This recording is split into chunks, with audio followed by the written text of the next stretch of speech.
लक्ष्मी जी भगवान के चरणों की सेवा में लगी थी,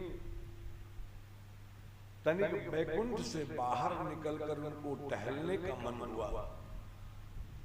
बैकुंठ से बाहर निकलकर टहलने आई, वापस जाने लगी तो द्वारपालों ने उनको रोक दिया।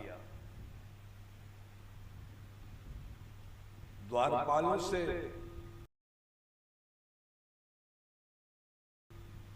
महालक्ष्मी ने पूछा कि क्यों रोक रहे हो? बोले प्रभु अभी विश्राम कर रहे हैं, आप अंदर जाओगे तो उनके विश्राम में व्यवधान होगा, इसलिए जब तक अंदर से अनुमति नहीं आएगी हम आपको अंदर जाने नहीं देंगे। महालक्ष्मी क्रोध में आ गई, डांट लगा दी उन्होंने। जय विजय ने रास्ता तो दे दिया, लेकिन जब अंदर पहुंची तब नारायण हरि के चरणों के पास बैठकर कहने लगी, आज हमारा बड़ा अपमान हुआ है, आपके द्वारपालों ने हमको रोक दिया, आप तत्काल प्रभाव से अपने द्वारपालों को अपनी ड्यूटी से छुट्टी कर दो, हमें ऐसे द्वारपाल की जरूरत नहीं है। भगवान महालक्ष्मी जी से कहते हैं, देवी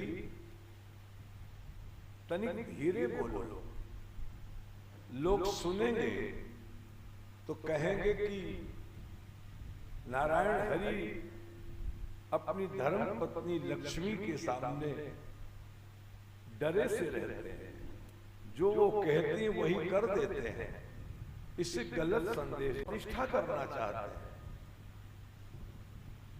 भगवान ब्रह्मा के मानस पुत्र जय और विजय द्वार पर खड़े रहते थे रोज रोज। सनत सनंदन सनातन और सनत कुमार रोज रोज बैकुंठ जाकर भगवान के दर्शन करते थे, कभी वो उनको रोकते नहीं थे। भगवान की कथा में प्रेम करने के नाते इनको बैकुंठ जाने में कोई रोक नहीं थी। ध्यान से समझिएगा, आपके जीवन में भी जब ऐसी लगन जयप्रकाश बाबू लग जाएगी कि मुझे तो कथा चाहिए, कैसे भी मिले कहां भी मिले, तब हमारी जिंदगी में बैकुंठ का मार्ग खुल जाता है। भगवान ब्रह्मा के ये मानस पुत्र थे सनत सनंदन सनातन और सनत कुमार, चारों की एक, और वो कथा कहता, तीनों नीचे बैठकर कथा सुनते। ये इनका व्यसन बन गया था।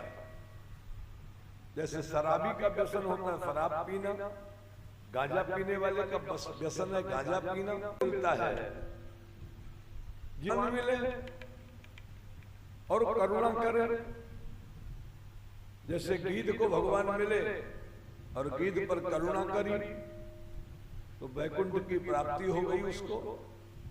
बहुत लोगों को भगवान मिले लेकिन करुणा नहीं करी भगवान ने उसके ऊपर, तो उसे बैकुंठ की प्राप्ति नहीं हुई। यानी भगवान हमको मिले और वो हम पर करुणा कर दे, तो करुणा करने का कोई कारण तो बनना चाहिए ना। गिद्ध के ऊपर भगवान ने करुणा करी, तब उसका कारण यह था कि भारतीय संस्कृति रूपी सीता जी का हरण करके रावण जी ले जा रहे थे, उनको छुड़ाने के चक्कर में उनके पंख कट गए, भगवान के काम उनका शरीर आया, परिणाम हुआ कि भगवान प्रसन्न होकर उनको बैकुंठ देते हैं। और दूसरा सबसे सुगम साधन हमारी जिंदगी में है, हम बैकुंठ को पाना चाहते हैं, तब एक साधन है भगवान के गुणानुवाद यदि हम रोज रोज गाते हो अथवा सुनते हो तो गाने से क्या लाभ मिलेगा? भगवान शंकर जी कहते हैं, भवानी जो मेरे राम जी की कथा को, मेरे भगवान की कथा को नित्य नित्य गाता है, उसकी जिंदगी में अगर उससे भूल से भी जानबूझकर कोई पाप हो गया होगा तो वो पाप जलकर भस्म हो जाता है। अग की राहें हर चरित्र बखाने, भगवान के चरित्र का बखान करने से मानव के जीवन में अग नहीं रह जाता।